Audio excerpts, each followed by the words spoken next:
Welcome to Whisky Vault. I'm Daniel. I'm Rex, and that's an Oban 18. Yes, this was donated by Jason Unsworth. Yeah? But ages ago, Yeah. and we did a whole thing, Yeah. but you weren't available, and I reviewed it with Zach. Okay. So you didn't get to be a part of that review, so we're gonna fucking do it again. Okay.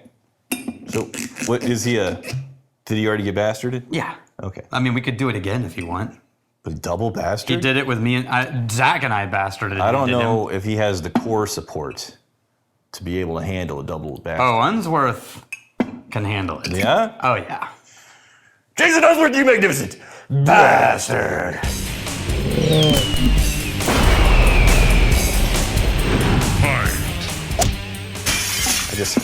I heard a buckling. Yeah.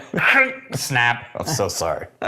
Jason, what happened? Some nerds yelled at me on the internet. Oh, God! Couldn't handle the intensity. And we're going to compare the Oban, classic Oban 14 to this. Yeah. Because it's not as easy to get the 18 as it is the 14. But here's what I think is cool. I jumped ahead. Yeah, did you smell or taste? I smelled it. Okay. Here's what's cool. Yeah. We've been there now. Oh yeah, Oban. Yeah. Yeah. So we now have the memory of this location. Do you know that they have not expanded since they opened for full production? Really? That town Yeah. wasn't even... You don't have a lot of elbow room in that town. No, that distillery... along the shore? Technically, the distillery predates the town. Oh, really? Yeah. Oh. The town was built sort of around it. Yeah. And it's on, check this, it's on, I didn't know this, an acre. What? Yeah. It must go thin and back. Yeah. Or maybe. It goes into the hill, right? Yeah. 1 acre, that's Yeah. it. Okay. They only have 2 stills. They're about 1/4 the size of Balcones' stills. Dude, that's so tiny. Like my house is half. on an acre on a hill. Yeah. That's it. Is not a lot of room. You're for on a the same distillery. size as Oban's distillery. Actually, I think our little 2-car garage Yeah. distillery situation, that's on more of an acre here. They're 15. We're on 10 acres. They have a 1,500 gallon spirit still. Okay. That's it. Yeah. 1,500 gallons. Half the distilleries in Texas are bigger than that. And yet Oban was chosen by Diageo as one of the classic malts. Yeah. They're everywhere. They must be running that thing 24/7, man. I don't know. Do you know how many employees they have? How many? 7. No joke. On the website. Yeah. It's like, these are the 7 people that make Oban, and they each have their own interview and their own photo. That's fucking it. That's it. Okay. So 7 people. So, all right, let's first of all, we're gonna put our nose in this, and then I want to talk about the logistics. Yeah. 7 people. Well, think a lot of computers. I think, well, yes, a lot of Yeah. computers, and then also, what's the schedule like? Because I do think you probably have to be running this 24/7 for how available Oban is. I don't think they're running 24/7. You're not running 24/7? I really don't think Oban is not hard to find, and that's not a giant still. Oh, That's really nice. I know I jumped ahead. so good. I didn't say anything. It's really nice. Oh, that is a lemon pound cake. Some That strawberries. is- yeah, strawberries and cream. It's zesty. It's like, it absolutely is citrus zest. Like someone spritzed citrus across. Apricot and some raspberry, and there's just a lot. There's a lot happening. It's a very complex note. It's got that sort of heathery, earthy mustiness. Mm-hmm. It's honey cream drizzled over the berries. Yeah. Okay. Come on, right? Yeah, it's pretty good. Now, Pretty good. Haven't even tasted it yet. this is dense. The nose on this is dense. What was the proof? It is really hard to read their labels. 43. Okay. There we go. Oh, man. The palate delivers on the nose. Yeah, here's the thing. You get something at like a 43%, and you get a little concerned. Yeah. Is it going to be watery and thin? It brings so much flavor. Oh, yeah. I'm going to say the word punch is well above its weight in terms of the proof, but it's not punchy. No. It's dense and rich. Dare we Considering say- the proof, there's a lot involved in that 43%. Dare we say it's soft? No, but it's not. It's not boring though. It's got complexity. I will say this. I think the finish wants to go on a lot longer, but that 43% is carrying a lot of flavor, more so than you would generally get out of something at It really is. 86 proof. This is the 14, just to remind you.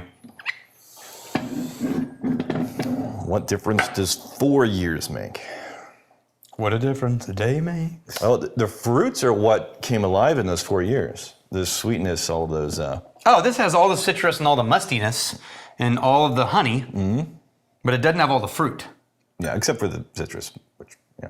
Well, I mean, I guess citrus is fruit, but I mean the citrus category, because you're talking about berries. Yeah. It doesn't have any of the berries, is what I mean. The 18 I gotta argue the nose is a dramatic improvement. Is that the same proof on the 14? I would bet money it is. Yes, it is. Okay. The palates, though, are closer. Oh, they are. Man, that's nothing to sneeze at. The 14? No. Wow. Dude, I recommend Oban all the time because of this. I get more of a honeysuckle on that 14. Yeah. Holy hell. So the palate, the 18 takes it immediately. Have you ever seen Nick Offerman's commercial for Oban? Wait. How many distilleries is he? Oh, no, he does them all. Oh, Right? man. So that's a racket right there. You're just known as the Scotch guy. Okay, this is going to take an edit. It's only a minute and a half, though. You ready? You can taste everything about the very place the Yeah, dude, I think we went right through that It's field. chewy. Yeah, we went through that field, man. That is such a Scottish restaurant. Right? Yeah. Restaurants only look like that in Scotland.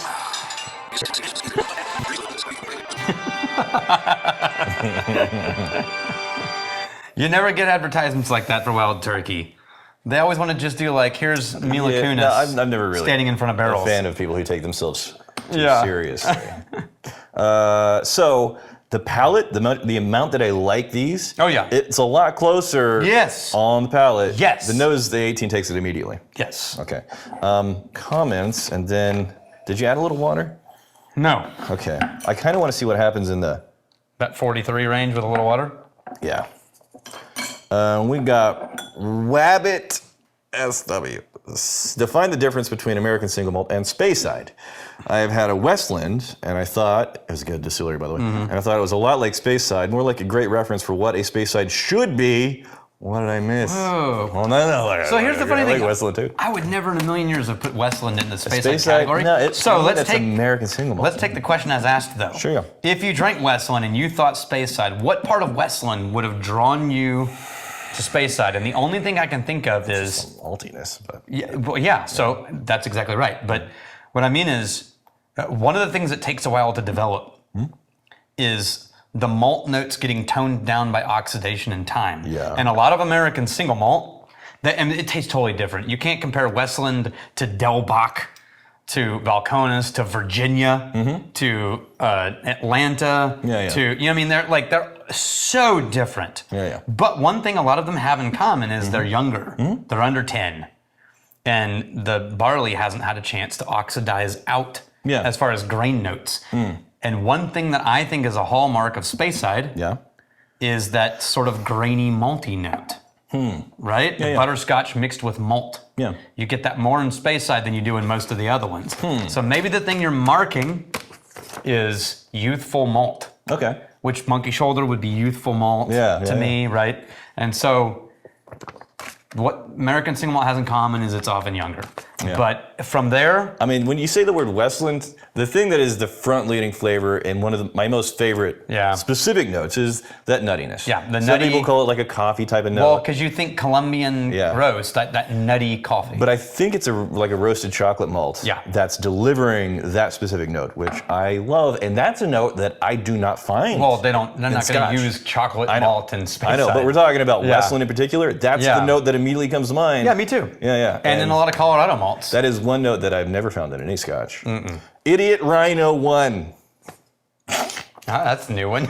Holy crap, guys! End of an era. I won't know what to do with myself saying Vault episodes with bottles I can actually recognize. Yeah. Seriously though, this is huge news. Honestly, wasn't sure the day would ever come. Excited for the future. Yeah. Honestly, I'm kind of okay with you guys re-reviewing stuff from the first year or two as well. I won't be mad to see all the staples come back through the pipeline. I thought about that too. Yeah. Like the real big popular stuff that we did before we started getting donated bottles, it might be time for a re-up. Sure. I mean, like our experience level having gone through Whole the ball game. thousands of bottles. If I do that, what I would do Yeah. is I would take notes on what we said last time. Yeah. And we would do an A/B comparison Yeah. on our bottle experience. Yeah. No, I can see that. For sure. Yeah. Yeah, no, I like shifting into the stuff that people can get their hands on. Yeah. This is always, a fun little break in the day for me because we get to sample some whiskeys, and in craft, it's sometimes hit or miss. Yeah. Sometimes it's a good Monday. Sometimes it's like, oh man. But getting into the bigger stuff, I mean, the only time it's going to be something that's not in my preference, same spot. Same spot. Just move the trash can over. No, but if I do, I'm gonna shift to the. I don't know. I do know. This is what we do. You move it over to where that light, if you go too far right, so that will force you to go to the left, and then you're gonna land it. See, am I tilted? Like if you put a level on my head, am I actually tilted and I don't know it? No, this is it. This is the one. Because now you can't go too far to the right because you'll hit the light. Yeah. Now you're gonna be right on the money. Oh! Dead center. Hit the edge. Yeah. I'm still dead center. I'm just this distance now. How did you get to the right? I don't know. How did you, look from my perspective? Look what I just threaded. From my perspective, from the ledge to the edge of the trash can. Not possible. It's like an eighth of an inch, but I somehow but getting into the stuff that I know you guys can get your hands on somehow makes it even more fun and exciting because now we're tasting things knowing that this can be a shared experience. You guys can have the bottle in front of you. So hell yeah, thank you for putting us in this position. This is going to be a lot of fun. Below you can click a link and you can donate any amount of money to the vault to fund a bottle. Yeah. And you can choose which category you want your name on. And then what happens is on the episode, I will write your name on the bottle and then it goes into the vault for all time until the bottle's empty.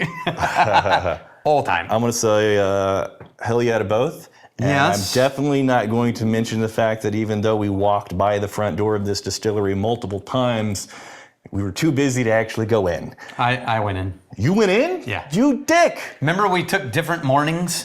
No. You went off and did your thing that morning because we were super peopled out. We both needed some personal space. You took a walk. I went shopping for my boys. Yeah, look, you're looking at two introverts right now. Yeah. And we went with 20 MBs. Oh yeah. Fantastic. But by the time we got to Oban. My most cherished loved ones. If I spend more than 3 or 4 hours with somebody, it's like, all right, we're good. Give me like 90 minutes and we'll circle back. So that morning we both went, and I went shopping for my boys, and on the way back I was like, and I went into Oban, and I went to the gift shop, I did a tasting. Did it feel small? Yeah. Oh, okay. Yeah, it definitely did. Like I walked up and I was thinking like, is that it? I must be missing it. Like, it's in the corner of a dead-end alley. That is something. And that's pretty much it. I mean, that is something that was interesting about the places we went to in Scotland, even big brand places, compared to places we went to in Ireland.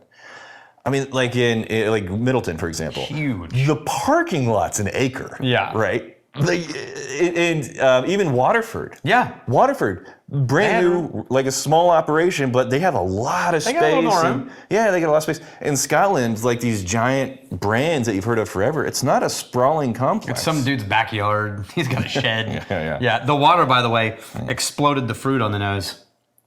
Oh, and the the butterscotch too. Yeah, and the palate got all fruit cream. Oh, fruit bowl. Oh, this is gonna be fun. What?